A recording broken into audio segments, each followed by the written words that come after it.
BFM Business, la librairie de l'écho. Emmanuel Le Chypre.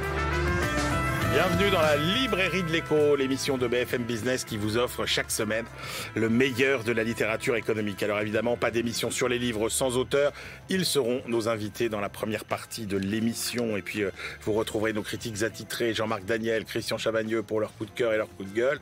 Nos chroniqueurs, Benahouda Abdelhaim et sa moisson d'études glanées dans le monde entier. Notre bibliothécaire du jour sera Frédéric Simotel avec la sortie du livre de la plus grande journaliste tech de l'histoire. Je vous redonne tous nos adresses sur les réseaux sociaux, sur Instagram, Twitter, X, Facebook, LinkedIn, YouTube. C'est la librairie de l'écho où vous retrouverez tous les programmes et tous les résumés et les rediffusions de l'émission. Et tout de suite, on démarre avec nos auteurs.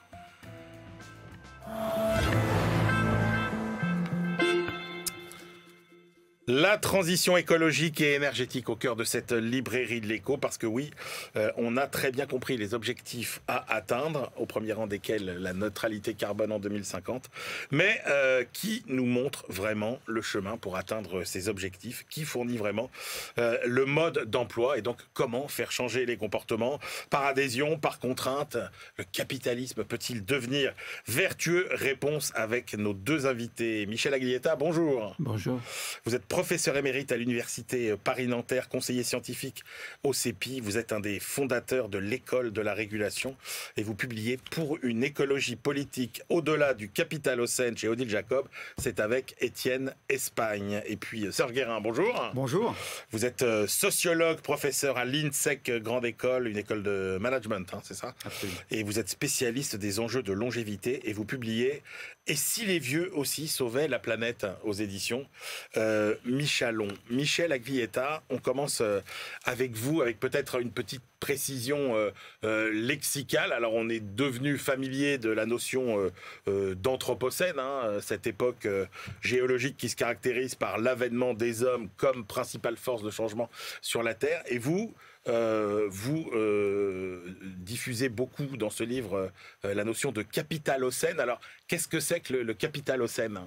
C'est-à-dire que, vous voyez, l'anthropocène, c'est une idée qui est que l'humanité a pris certains contrôles sur la nature. Ouais. Mais l'humanité, ça n'existe pas comme un acteur économique ou politique ou quoi que ce soit en réalité. Ouais. Et donc, il est vrai que sur longue période, les transformations de l'humanité sur la nature sont produites de différentes manières, par l'agriculture pour commencer, mais à chaque fois, ça a été la création de l'État, ça a été, si vous voulez, des structurations de la société prenant en charge ces éléments de la nature. Et donc, en réalité, ça veut dire que s'il faut regarder de près, c'est qu'on a une dette écologique à l'égard de la nature, parce qu'on est inséré dedans et on ne la domine pas. Or, c'est exactement l'inverse que pense le capitalisme, hein. C'est-à-dire qu'il va dominer la nature par sa propre logique, car la logique du capitalisme n'a aucune équité derrière lui, hein, aucune caractéristique de justice à respecter. Et parce que le capitalisme, c'est faire de l'argent avec l'argent, hein, fondamentalement, en transformant le processus de production. Et ce qu'on montre, c'est qu'il y a différentes étapes du capitalisme qui définissent ce qu'on appelle autant de formes de capitalocène. Ouais. Puisque à la place d'anthropocène, il faut mettre capitalocène en regardant comment le capitalisme a détruit la nature au fur et à mesure de son développement. Alors, alors je sais que c'est très compliqué, mais est-ce que vous pouvez nous faire une brève histoire de ces différentes époques dans lesquelles, finalement, le capitalisme s'est réinventé à chaque fois? Vous avez une date charnière, hein, vous dites qu'il y a 1492, qui est un moment qui change tout dans l'histoire de l'humanité. Oui, 1492, donc ce qu'on appelle la découverte de l'Amérique, si vous voulez, va être une transformation qui va introduire à la fois l'esclavage, à la fois la domination sur les femmes, la chasse aux sorcières, à la fois, si vous voulez, les transferts de population qui vont devenir des esclaves depuis l'Afrique vers l'Amérique. Donc il y a une restructuration complète de ce qu'on peut appeler encore déjà l'économie à cette époque. Et c'est vraiment à partir de là que l'empreinte de l'homme sur l'environnement et la nature s'accélère, en fait. S'accélère considérablement. Et donc, avec différentes formes, c'est pour ça, pour nous, on a dit, c'est dans les étapes du Capitalocène, si vous voulez. Une première qui est primitive, en quelque sorte, hein, c'est le contrôle qui est pris par le capitalisme privé sur la nature, avec ce qu'on appelle les enclosures, etc. Hein. La deuxième forme, c'est la révolution, au moment de la révolution industrielle, si vous voulez. Donc, on peut l'appeler capitalocène, comment dire... Capitalocène dominé par l'Empire britannique. Hein. Ouais. Et ce capitalocène par l'Empire britannique, c'est une première forme de capitalocène industrialisé, mais dans lequel c'est le charbon qui est déterminant. En fait, c'est à chaque grande révolution énergétique. C'est-à-dire que, alors qu'on parle d'étalons or, d'étalons sterling, il faut parler d'étalons charbon sterling, en réalité. C'est-à-dire la forme de l'industrie fossile qui va dominer une époque est celle à partir de laquelle le processus, à la fois le processus monétaire, les redistributions, etc., se produisent.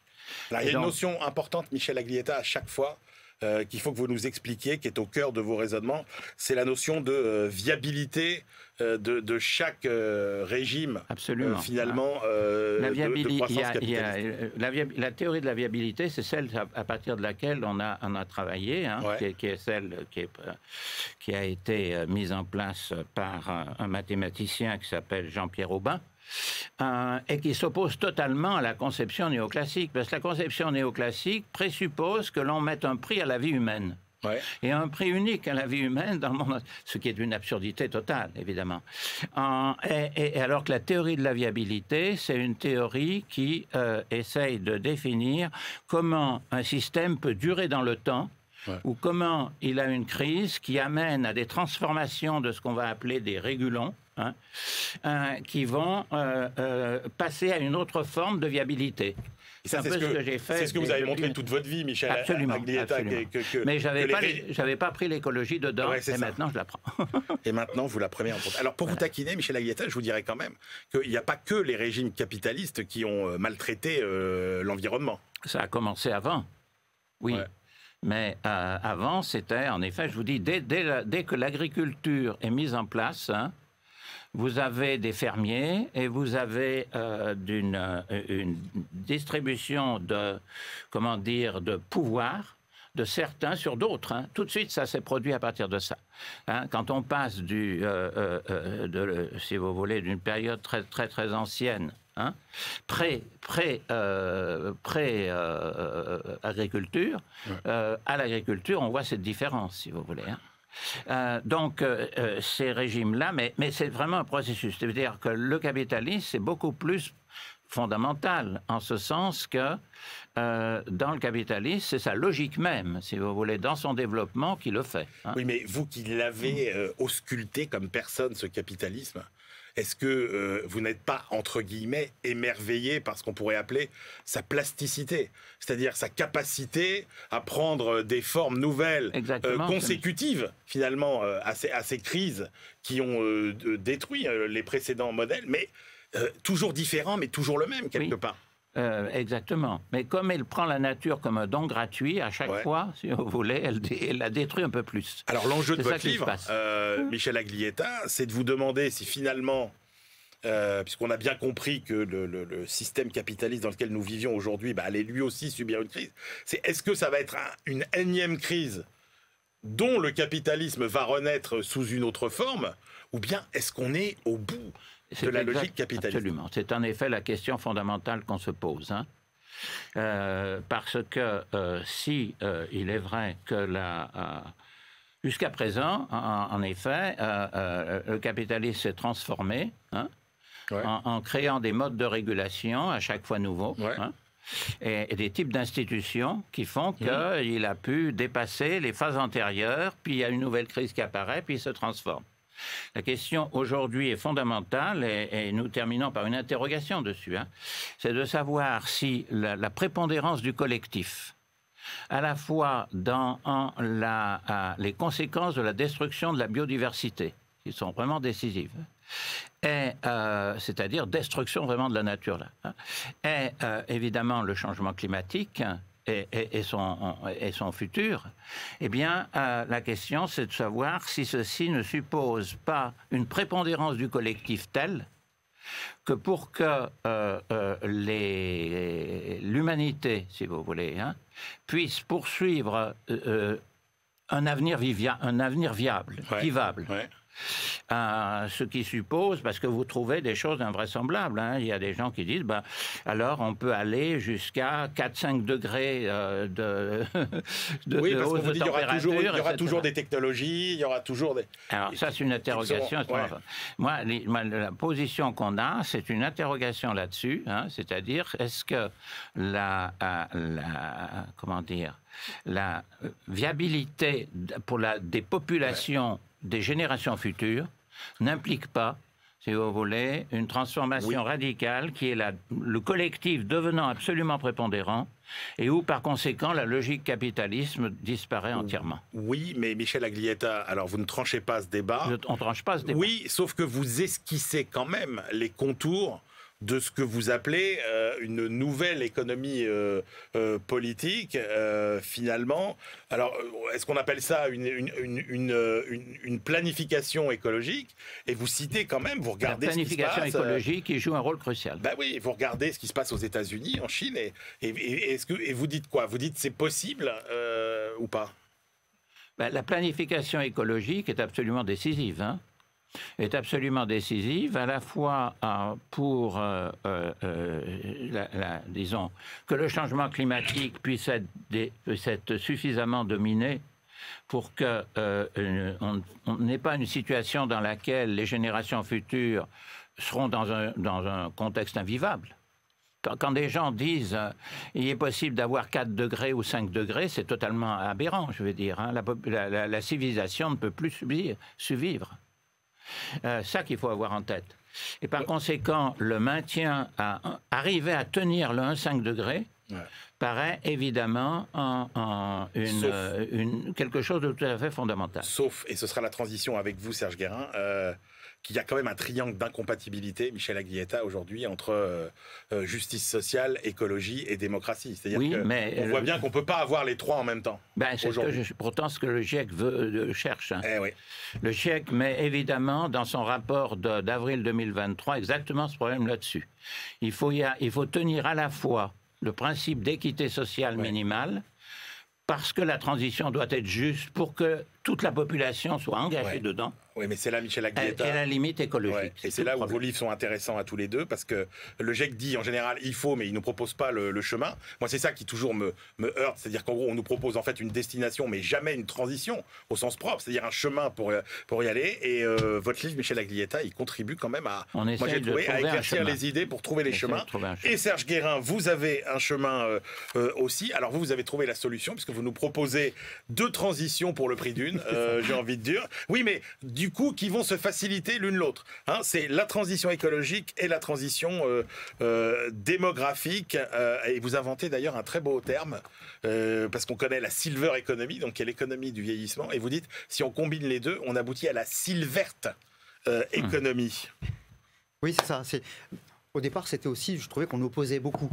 D'abord, vous le savez bien, on est très comptable dans nos pensées. Il y a ceux qui pensent l'écologie, il y a ceux qui pensent la démographie, il y a ceux qui pensent ni l'un ni l'autre, voilà, et ainsi de suite. Et globalement, c'était souvent d'opposer. Par exemple, j'entendais beaucoup des gens qui disaient oui, mais les vieux, par exemple, sont totalement... D'abord, c'est de leur faute. C'est des méchants pollueurs. En plus, ils s'en fichent complètement. Et heureusement, les boomers égoïstes. Totalement, voilà. OK, boomers, ainsi de suite. Et heureusement, il y a les jeunes qui sont tous formidables, tous très impliqués dans l'écologie. Donc, je suis allé regarder un petit peu ça. Alors, déjà, comme prof, je le voyais bien avec les étudiants que c'était quand même un peu plus compliqué. Et puis voilà. Et donc je me suis intéressé à ça d'un côté. Puis de l'autre côté en me disant mais pourquoi on oppose tout le temps? Et ce que je vois aussi, alors à la fois dans ma pratique professionnelle et dans les analyses que j'ai pu faire, les études, c'est qu'il y a déjà un certain nombre de choses où finalement la prise en compte des deux, aussi pour des raisons de pouvoir d'achat, aussi pour des raisons d'économie domestique, je dirais, fait qu'il y a déjà un certain nombre de personnes qui agissent de ce côté-là.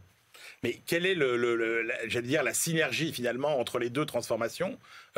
Comment l'une alimente l'autre? En fait, c'est ça. C'est que on sort du théorique et on regarde un petit peu le pratique. On se dit, où est-ce que ça se passe? Où sont les lieux déjà? Par exemple, le monde de l'habitat, le monde du logement. Alors on parle beaucoup avec des coûts et avec une gestion gouvernementale qui est sans doute discutable, mais ma prime rénov par exemple. Puis aujourd'hui, on va lancer autour du vieillissement ma prime adapte. Par exemple, se dire, mais est-ce que quand un artisan vient pour changer une baignoire en douche, parce que pour la personne âgée, c'est moins risqué, elle tombera moins si elle prend une douche plutôt qu'une baignoire, et que par ailleurs, elle utilisera moins d'eau, donc en termes d'écologie, c'est mieux, est-ce qu'en même temps, on ne peut pas en profiter pour intervenir, pour réduire les passoires thermiques, par exemple? Et donc, voilà, tout bête, c'est globalement les mêmes compétences. Plutôt que faire 2 fois le travail, les gens qui habitent dans les villes voient souvent quand même, on répare du bitume, puis hop, 6 mois plus tard, on va faire autre chose. Peut-être les faire en même temps, on économise les deniers publics et finalement, on agit directement sur les deux. C'est un exemple. Ouais, et alors j'étais frappé, vous dites, en fait, il y a beaucoup d'inventions qui sont des innovations destinées, en fait, au départ, aux populations fragiles. C'est-à-dire, vous dites, la télécommande, par exemple, ça a été inventé au départ pour les gens qui ne pouvaient pas se déplacer. Le SMS, ça a été inventé pour les malentendants qui puissent communiquer plus facilement. Alors, je pars aussi, moi j'ai beaucoup travaillé sur la notion de care. Et globalement, l'économie du care, d'abord, pourrait prendre en compte toutes les fragilités. Les fragilités de la Terre, qu'on a créées très largement, mais il n'empêche que, et les fragilités des personnes. Et finalement, ça peut être un levier d'innovation, un levier économique, un levier d'activité économique qui, en même temps, si je reprends cette expression, sert à la fois les personnes, en particulier les personnes les plus fragiles, mais contribue aussi finalement à une réponse écologique plus importante. Si on pousse par exemple parce que les gens marchent plus, pas bête, c'est bon pour la santé, c'est bon par rapport à l'écologie, et ça permet, finalement, il y a moins d'accidents quand les gens marchent plus. Vous voyez, donc souvent, on peut trouver comme ça des cohérences. Pour faire écho à ce que disait Michel Aglietta, vous dites on ne réussira aucune de ces transitions, ni écologiques, ni démographiques, si l'on ne mobilise pas toutes les générations. Absolument, c'est-à-dire que quand même, le discours d'une grande partie de l'écologie politique, qui a un agenda politique assez marqué, on va le dire comme ça, c'est quand même globalement, les vieux n'ont rien compris, heureusement il y a les jeunes. Les jeunes n'ont pas tous compris, même s'ils le savent, c'est pas pour ça qu'on change de comportement, et que deuxièmement, je crois, vous savez, on ne change pas une société par décret, vieille formule d'un sociologue. C'est-à-dire qu'à un moment donné, ça ne va pas partir du haut, ou en tout cas, ça ne suffira pas. Si on n'emmène pas les gens, on fait quoi? On fait une dictature verte? Je me méfie toujours. Mais ça revient sur notre triangle d'incompatibilité. C'est-à-dire qu'avoir en même temps justice sociale, écologie et démocratie, on voit bien que c'est pas possible. C'est-à-dire que si vous avez l'écologie et la justice sociale, on voit bien que c'est pas plus de 4 vols par an, par personne. Donc ça a un côté liberticide. Et on ne sort pas de ça. Alors, sur le chemin, moi, il y a quelque chose dans votre livre qui m'a passionné. Est-ce que, Michel Aglietta, vous connaissez le modèle transthéorique de Prochaska?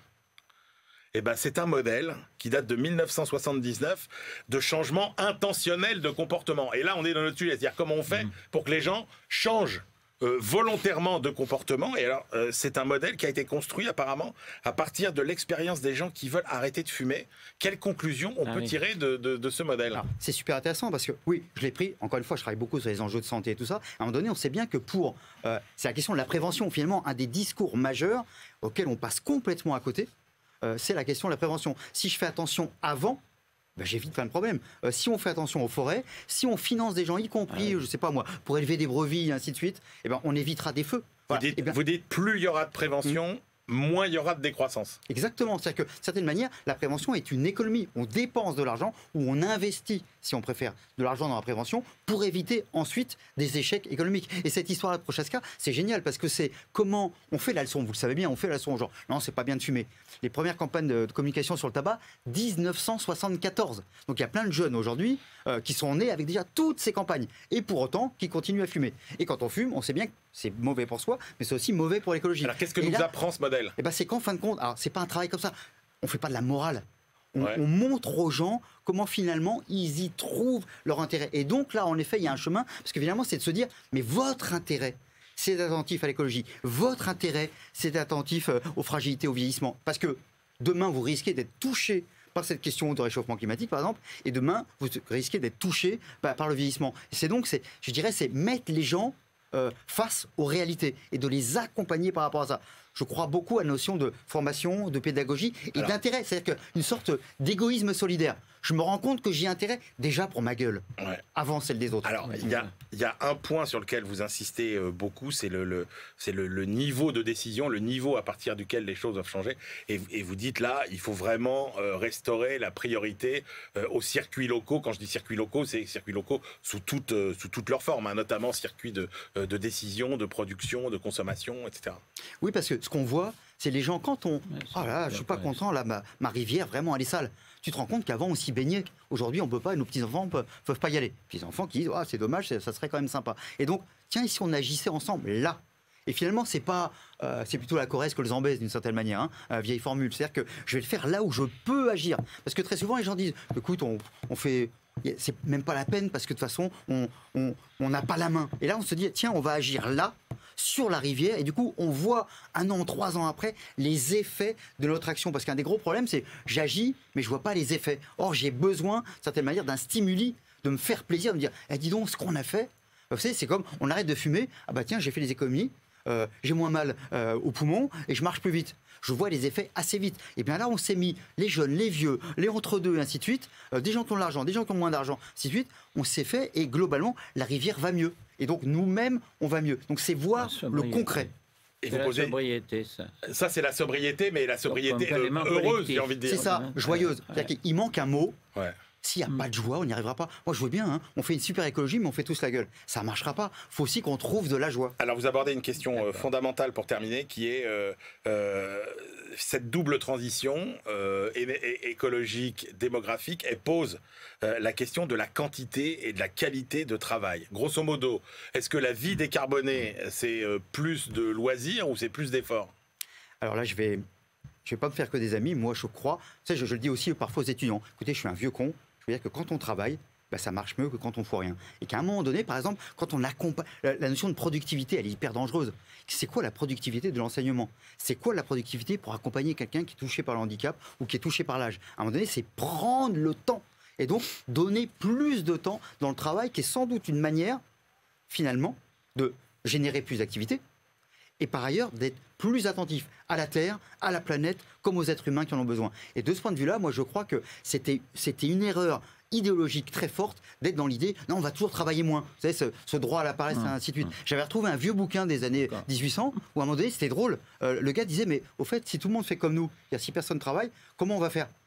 La paresse, ça veut dire qu'il faut qu'il y en ait d'autres qui ne soient pas paresseux. Et à un moment donné, c'est le passager clandestin, quoi. Moi, je fais rien, mais parce que d'autres vont travailler. Et je crois qu'à un moment donné, il faut qu'on prenne le temps de mieux travailler. Michel Aglietta, une question de qualité du travail qui est fondamentale. Ouais. Alors pour conclure, Michel Aglietta, est-ce que vous ne croyez pas qu'il y a une forme de capitalisme dans laquelle finalement uniquement par intérêt on pourra aller vers finalement une organisation qui soit beaucoup moins orthogonale aux intérêts de la planète ? Est-ce que par simple intérêt, le capitalisme peut sauver la planète ou pas ? Non, mais c'est l'interrogation sur laquelle je n'ai pas apporté de réponse, parce que c'est pas du tout évident. Il y aurait vraiment une mutation quand même dans le capitalisme pour faire ça.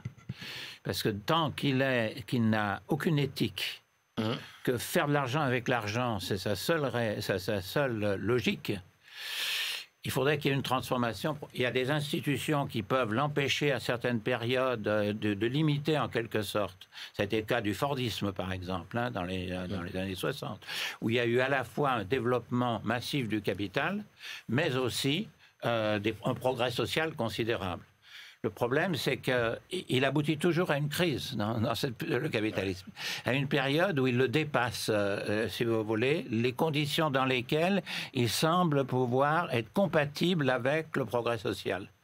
Il le dépasse parce qu'il n'a pas d'aucune logique d'équité. Et c'est là que ça craque à chaque fois. Et ça craque. Il faut inventer l'égoïsme solidaire. Ça peut être un chemin.